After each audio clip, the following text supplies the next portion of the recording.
why did this scene become so iconic? Well, great cinematography, acting, and of course orchestration, but I think there's something else that made it so emotionally resonant with so many viewers. Now, to briefly address the elephant in the room, I know this video has no subtitles and generally lower production quality than my Skywalker Saga videos, but I had to make this tangent because I thought it was obvious from the very beginning. I have now watched Stranger Things Season 4, the topic of this mostly unstructured ramble, 3 times now. Not by choice exactly. My sister wanted to watch it, then my dad did, then Mom joined us, and I've just been here the whole time because I like TV. If you couldn't tell from my Skywalker Saga videos, I love watching, rewatching, analyzing anything to do with TV. So when I watched Stranger Things 4 for the first time, I interpreted Vecna in a very specific way that Dear Billy solidified. And I thought it was very obvious, and became even more obvious every rewatch, as early as meeting Chrissy even.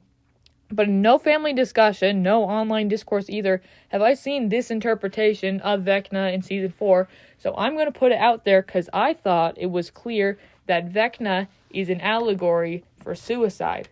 Let's start from the beginning. Who does he target?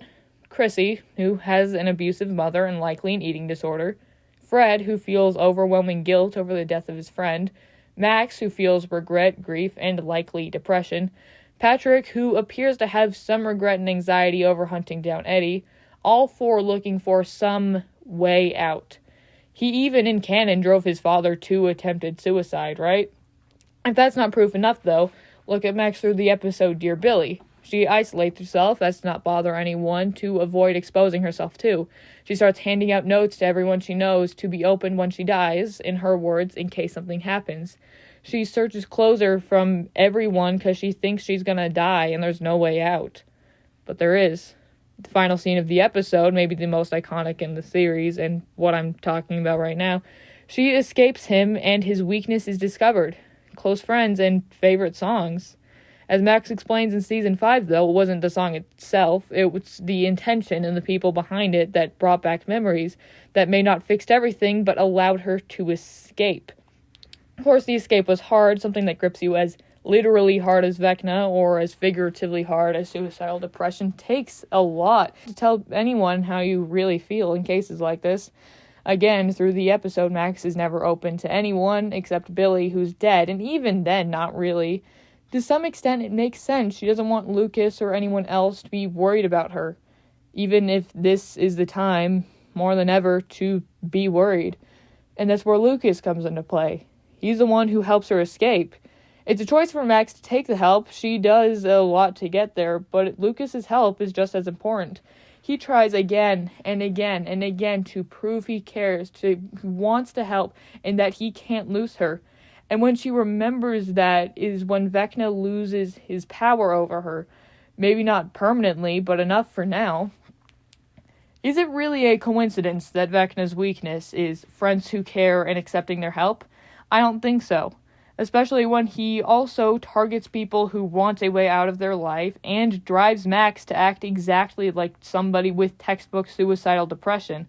And I think that makes him a lot more terrifying when you see him this way.